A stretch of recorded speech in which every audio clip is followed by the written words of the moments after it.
Bonsoir, bienvenue sur Backseat, bonsoir tout le monde, bonsoir. Madame, monsieur, bonjour. Aujourd'hui, j'avais envie de vous emmener dans les coulisses de l'émission politique la plus suivie sur Twitch, puisque chaque jeudi, plus de 10 000 personnes regardent Backseat en direct.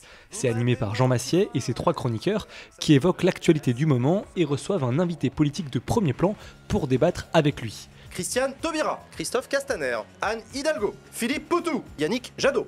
Backseat a notamment pu compter sur le soutien financier de ses abonnés qui viennent assister au tournage.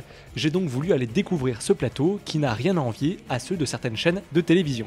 Pensez dès à présent à vous abonner à la chaîne pour soutenir mon travail, à liker la vidéo et pourquoi pas à me dire en commentaire si vous voulez d'autres vidéos sur des coulisses d'émissions de l'internet français. Les amis qu'on voulait aborder ensemble.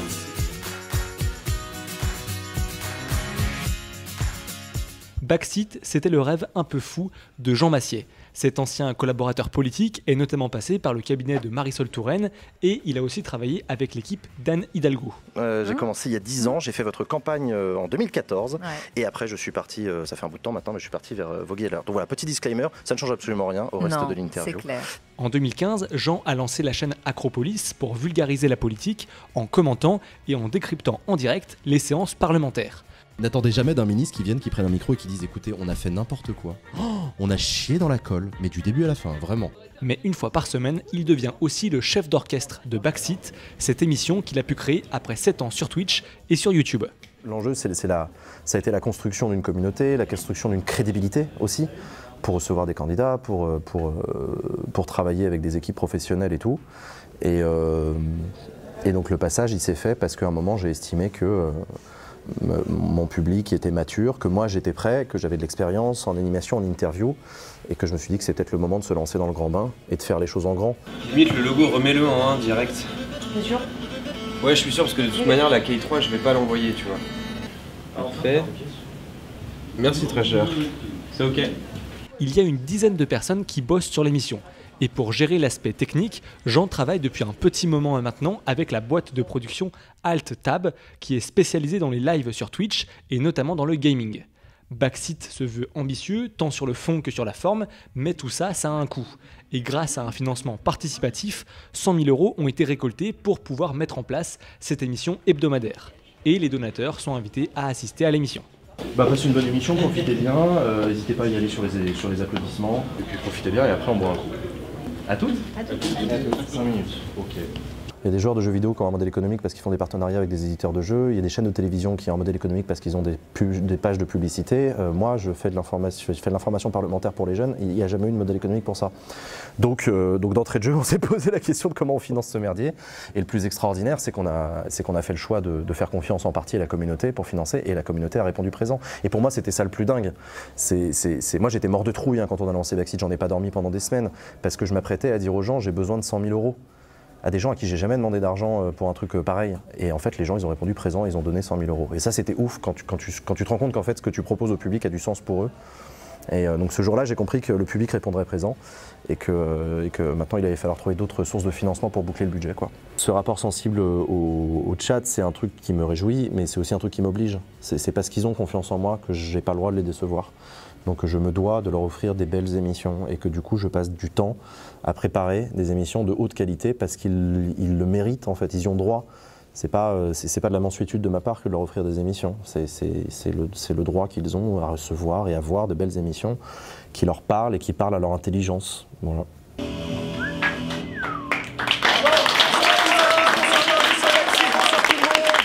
Pendant longtemps sur Twitch, j'avais un discours très dans le public en plateau là qui applaudit, ça fait vraiment Ruquier, c'est vraiment le truc cliché de la téloche avec des chauffeurs de salle et tout.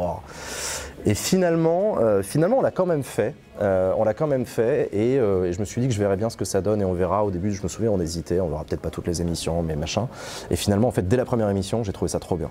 J'ai trouvé ça incroyable d'avoir des gens qui sont physiquement présents sur le plateau, pas que des caméras, aussi des gens là qui sont là avec leur visage, qui regardent, qui réagissent à l'émission, qui rigolent, qui applaudissent. Et je me suis rendu compte que ça donnait une énergie folle à l'émission, à moi, à mes chroniqueurs, à mes invités. Ça crée une ambiance complètement différente.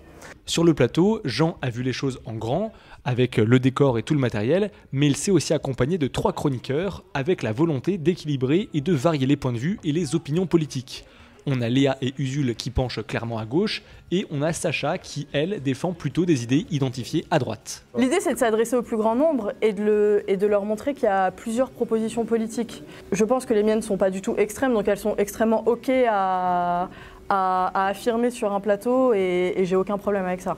On n'est pas sur des émissions de télé comme on en connaît, où les personnes en plateau sont là pour envoyer des scuds, etc. Mais mes chroniqueurs et chroniqueuses sont des gens qui ont une culture politique et à qui je demande de venir apporter un regard sur l'actualité, une analyse et venir soulever des points. Et j'ai toujours cherché un équilibre, parce que s'il y a bien un truc qui me fait horreur, c'est qu'un jour Backseat devienne une espèce d'émission, je sais pas, réservée à une petite élite qui se parle à elle-même. Moi, je suis considérée comme étant un peu un ovni quand je débarque sur un plateau d'LCI ou de BFM, tu vois, parce que je suis plus jeune que la moyenne, je suis une femme, je suis pas éditorialiste politique ou quoi que ce soit dans un grand journal, dans un grand quotidien. Je suis podcasteuse politique, alors ça va, tout le monde est là de quoi. Tu rajoutes à ça féministe, ça leur fait presque peur. Et il y a beaucoup de mépris aussi quand tu arrives. Moi, je me souviens, j'arrive parfois en plateau, je suis entourée de 3 mecs, éditorialistes dans les grands médias. Bon, voilà, on me regarde un peu comme si j'étais la minette de service, quoi. Ce qui est parfois reproché à Backseat, c'est de ressembler un peu trop à une émission de télé. Après, j'ai envie de dire, parfois, regardez les niveaux des questions par rapport au niveau des questions sur des plateaux télé. Et maintenant, moi je trouve que parfois on a un bon niveau de débat, c'est quand même assez qualitatif, hein. C'est pas juste la petite phrase, le machin. Et à côté de ça, j'ai envie de dire, regardez les trucs Twitch qui prennent le chat et qui essaient de faire, je sais pas, Samuel Etienne qui prend le chat et qui dit « Oh, très bonne question de machin, alors vous êtes plus voiture ou vélo ?» Voilà, qu'est-ce que ça apporte? Moi je préfère avoir des gens qui sont « Ok, on n'est peut-être pas parfois super interactif avec le chat, par contre on est sur l'invité, on a bossé, normalement toutes nos questions ne tombent pas à côté, quoi. Il y a quand même un niveau d'exigence qui fait qu'on ne prend pas Twitch comme un truc gadget, on ne veut pas nécessairement complètement reproduire la télé, mais justement on ne prend pas Twitch comme un truc gadget. On utilise Twitch pour faire ce que, à la limite presque, la télé ne nous laisserait pas faire. Parce que la télé ne nous donnerait pas un plateau à nous de la génération dont on est, avec cette autonomie qu'on a ici. On n'a pas derrière le service politique de France 2 qui vient de checker ah non, mollo, machin, Usul un peu trop, Léa, pas comme ça, pas cette fois, attention quand même. Bon, on a une liberté de ton qu'on ne pourrait pas avoir à la télé, ça on le doit à Twitch. Donc Twitch, c'est pas seulement les accessoires et le chat et le machin, c'est aussi cette forme d'indépendance. Donc non, c'est pas réservé à la télé les grands plateaux. Je suis désolé. C'est pas parce qu'on est sur Internet que ça doit être mal filmé avec un son dégueulasse dans des canapes. En fait, on a le droit, vous avez le droit, le public, à des belles et grosses émissions ambitieuses. Et le plateau, si je fais un grand plateau, un beau plateau, c'est pour envoyer un message subliminal au cerveau reptilien de tout le monde en disant cette émission, vous y avez droit. Vous avez droit d'être pris au sérieux en tant que spectateur. Voilà, ça donne un standard, y compris à moi, à mes chroniqueurs, à mes invités politiques. Quand ils viennent s'asseoir ici, ils ont conscience que, ok, ça rigole pas en fait. Mais pour autant, et c'est exactement ce que tu dis, oui, cette émission, elle ne pourrait pas être diffusée à la télévision, c'est pas possible. Elle est trop web, elle est trop Twitch. La manière qu'on a de se parler avec mes chroniqueurs et mes chroniqueuses, c'est une manière très détendue. Parfois, je vulgarise en disant Backseat, c'est une émission où on parle de sujets sérieux, en portant des jeans, des baskets, des t-shirts, en se tutoyant et en disant des gros mots. C'est un peu vite fait, mais c'est un peu l'idée en fait. Bah ouais, on est cool, tout va bien, on est des passionnés de politique et en fait on n'a pas besoin de se prendre au sérieux, de faire comme à la télé, tu sais, où tu serres le dos, tu serres les fesses et puis tu t'exprimes de cette manière, finalement très contrôlée. Je souscris à ce que dit mon voisin. Non, ça emmerde tout le monde, ça fait chier les jeunes qui de toute façon ont fui depuis bien longtemps les émissions de télé pour cette raison-là. Pareil pour le faux clash. L'espèce de fabrication de clash avec des grandes gueules, etc., ça emmerde tout le monde et ça fait vomir les jeunes qui en fait ne supportent pas la politique à cause de ça. Donc Backseat, c'est une proposition autre qui respecte différemment son public. J'adore parce qu'on rigole, on pose des questions, ça va vite, il y a des punchlines. On est très loin du carcan et de l'aspect très millimétré, parfois militaire un peu de la télé, donc c'est quelque chose qui me convient parfaitement. Je peux avoir un peu d'humour, donc je me sens très naturelle sur ce plateau. On redit plus démonstration de force. Okay. Tu l'avais aussi? Non, je l'avais pas. C'est chiant, j'avais exercice médiatique, mais... Donc exercice, ouais. Joli. Démonstration de force ou aveu de faiblesse pour Valérie Pécresse? D'accord, donc cette démonstration d'entrain dans la campagne. Il y a une certaine spontanéité qui est très singulière et propre à cette émission, qui, moi, me donne envie en fait, d'être là tous les jeudis soirs et de refuser pas mal de plateaux télé quand j'ai la possibilité, enfin quand on me propose de le faire. Et d'ailleurs, je suis très frustrée quand je viens en télé. Le dernier plateau que j'ai fait, c'était lundi soir. Tu débarques, tu restes 10 minutes, tu as la parole 3 minutes, tu te casses. c'est super frustrant, quoi. Là, non, on a le temps de développer, on a le temps de poser nos questions, on a une liberté aussi, parce que Jean nous fait confiance aussi dans ce qu'on fait, dans notre travail. Le traitement, au-delà de l'invité politique et de l'invité de la semaine, le traitement aussi des sujets entre nous, moi je trouve ça vraiment super intéressant et vachement important et pédagogue dans une certaine mesure, tu vois, de pouvoir prendre du temps, apporter chacun notre expertise, nos points de vue. Je trouve ça super important. En première partie d'émission, Jean invite une personnalité du web pour lui parler de son rapport à l'actualité politique. C'est l'occasion d'illustrer le manque d'intérêt ou même parfois la prudence que certains peuvent avoir avec ces sujets parfois touchy. Cette semaine, on reçoit Maxime Biagui.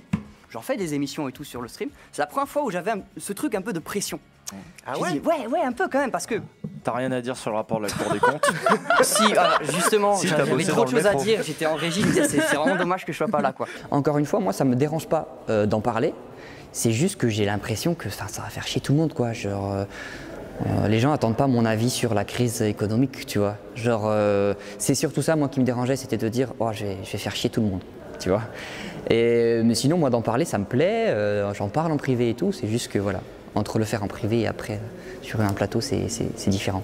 Moi, je regarde beaucoup ce que fait Jean sur sa chaîne, parce que justement, il offre un truc qui est assez différent, tu vois, ce côté de décryptage qu'il a. Là, on parle de l'émission, mais même quand il regarde les questions au gouvernement et tout, je trouve ça assez intéressant. Et pour l'émission, ouais, c'est vrai que ça apporte un nouveau truc, un peu plus décalé et tout, un peu plus jeune, tu vois, qui peut parler à plus de gens et tout. Je trouve que c'est assez intéressant, parce qu'il y a je trouve, après je sais pas, j'ai l'impression qu'on dit ça depuis des années, mais qu'il y a un vrai désintérêt de la politique. Je sais pas si c'est vrai, mais en tout cas peut-être que ce genre d'émission peut permettre justement d'en alpaguer certains. Ça vous a plu? Allez, on enchaîne. Dans son domaine, Jean est devenu incontournable puisque depuis le lancement de l'émission, de grands noms de la politique sont passés sur le plateau. On a eu des députés, des ministres, des anciens ministres et même des candidats à la présidentielle. Le casting, il est le fruit de cette rencontre-là, c'est-à-dire de politiques qui ont parfaitement conscience qu'à part Backseat, il n'y a pas un autre endroit sur Internet où ils auront la possibilité de s'adresser à autant de gens différents, notamment de jeunes largués en politique, et en même temps que ce sera fait pas n'importe comment avec une émission qui prend au sérieux son public. Donc non, Backseat, c'est pas une émission de jeunes petits cons qui rigolent et qui posent des questions un peu nazes à des politiques. Vous écoutez quoi comme chanteur? Voilà, c'est pas le genre de questions qu'on pose, quoi. Quand je suis allé tourner, l'invitée politique du soir, c'était Christiane Taubira. Elle était alors la candidate propulsée par la primaire populaire à l'élection présidentielle. Il y a à peu près 10 000 personnes qui sont en train de regarder l'émission. Les jeunes à qui on a réussi à parler, c'est les jeunes qui s'intéressent peu à la politique. C'est pas des partisans, des militants. Là, on est en pause et dès qu'on reprendra, on sera avec vous.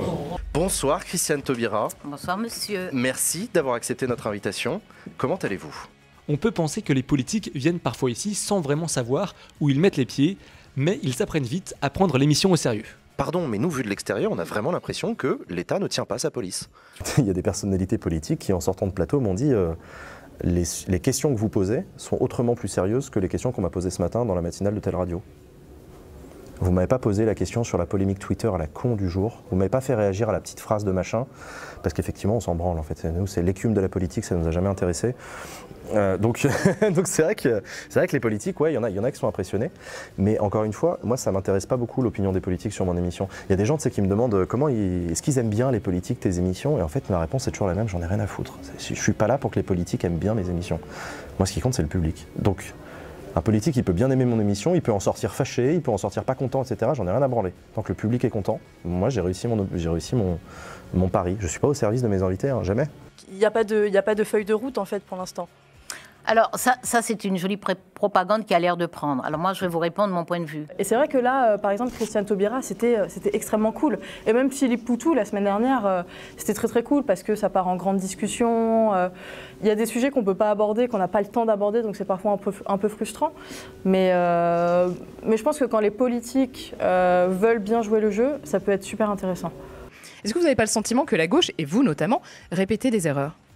Certaines et certains arrivent vraiment à l'embrasser et à se lâcher un peu, tu vois, ce qui a été le cas avec Castaner. Il a débarqué en disant « Oh, je suis un peu stressé, j'ai pas l'habitude de ce genre de format ». Mais très rapidement, il s'est senti assez à l'aise, le dialogue a été assez intéressant. Et d'autres qui finalement restent dans une posture et gardent les codes des médias traditionnels et n'arrivent pas vraiment à s'en extraire. Et c'est vrai qu'on a vraiment deux types de personnes. Globalement, ça se passe plutôt bien et on arrive quand même à les sortir des codes traditionnels assez rapidement d'ailleurs. C'est ça qui est assez intéressant. Et on arrive à avoir des discussions qui sont différemment orchestrées que ce que tu peux trouver dans les médias traditionnels, notamment à la télévision. Je sais que je parle à un public qui n'est pas le public habitué aux hommes et aux femmes politiques. Et donc, du coup, voilà, je me dois au moins d'avoir préparé. Je ne sais pas si j'arriverai à répondre aux questions. Mais c'est très bien d'avoir préparé. Merci effectivement de prendre cette émission au sérieux. Merci, nous la prenons au sérieux en tout cas, donc très content. Les politiques restent des politiques. Tu sens que c'est très ancré chez eux l'artificialité de la préparation médiatique. Tu vois, le média training, toutes ces conneries qu'on leur fout dans le crâne avec des formateurs et tout. Tu sens que quand ils arrivent sur le plateau de Backseat, ils ont le dos droit, ils sont sérieux, ils osent pas. Enfin, et par contre, ce que je sens, c'est qu'au fur et à mesure que l'interview avance dans le temps, ils se détendent. Et ça se sent, ça se voit. Moi, j'ai vu des politiques sur le plateau de Backseat dire des choses qu'ils n'auraient jamais dit sur un autre plateau. Parce que c'est Backseat. Se lâcher un peu. Je suis caché. Et ben voilà, c'est une partie des dirigeants politiques avec le dérèglement climatique. Je suis pas en train de faire le vieux con de service, même si je suis le plus vieux ici. Mon cul, c'est du poulet. C'est anecdotique ce que je suis en train de te dire, mais ça montre que les politiques sur le plateau de Backseat, ils se lâchent un peu plus. Et ils nous montrent peut-être un peu plus de conviction, d'humain, du fond de leur tripe, etc. Donc j'en suis très content, parce que ça veut dire que j'ai réussi à créer ce moment éditorialement qui permet ça. Mais il est où le projet? Il est où le projet pour gagner? Elle est où la stratégie? On n'a même pas l'impression qu'il y a une stratégie. Et les jeunes, ils en ont un peu ras le cul aussi. Ils regardent pas l'émission politique de France 2 où on perçoit qu'il y a une déférence avec les puissants et que parfois on est dur avec les petits. C'est ça aussi les médias dominants. On est dur avec les faibles et faible avec les forts.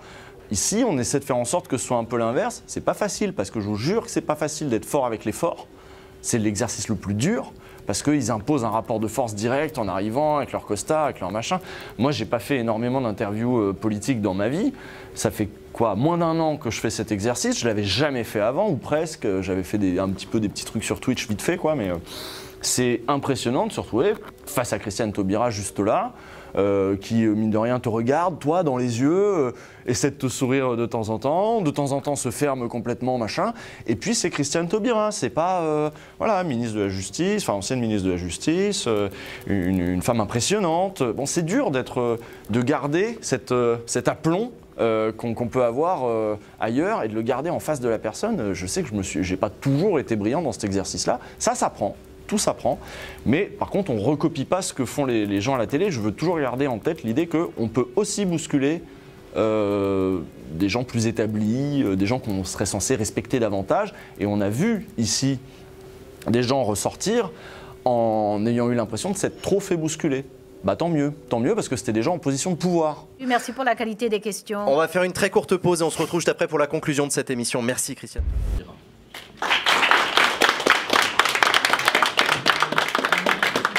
C'est pas la télé, mais c'est un écran. Voilà. Ouais, c'est ça, exactement. Non, mais je vais regarder un peu. N'hésitez pas pas. tous les soirs, j'avoue. Voilà, encore merci d'être venu, merci à vous. Bon Merci courage à vous. pour la suite de la campagne. Bonne soirée. Ouais, moi, j'ai pas l'air comme ça, mais je résiste à tout. Sauf au manque de parrainage, puisque quelques semaines après son passage dans l'émission, Christiane Taubira va jeter l'éponge. Merci à vous, au revoir. Au revoir. Je trouve que Backseat assure une précieuse mission, encore plus maintenant en période électorale. L'émission prend le temps d'analyser, de décrypter, de commenter et de développer des idées sans chercher à créer des polémiques stériles qu'on peut voir sur d'autres plateaux. Et il faut reconnaître que ça fait du bien. Merci à vous d'avoir suivi cette émission, merci le public. J'espère que le reportage vous a plu. Pensez à vous abonner à la chaîne, à liker, commenter et partager la vidéo. Nous, on se retrouve très bientôt. D'ici là, portez-vous bien et tenez-vous informés. Ciao.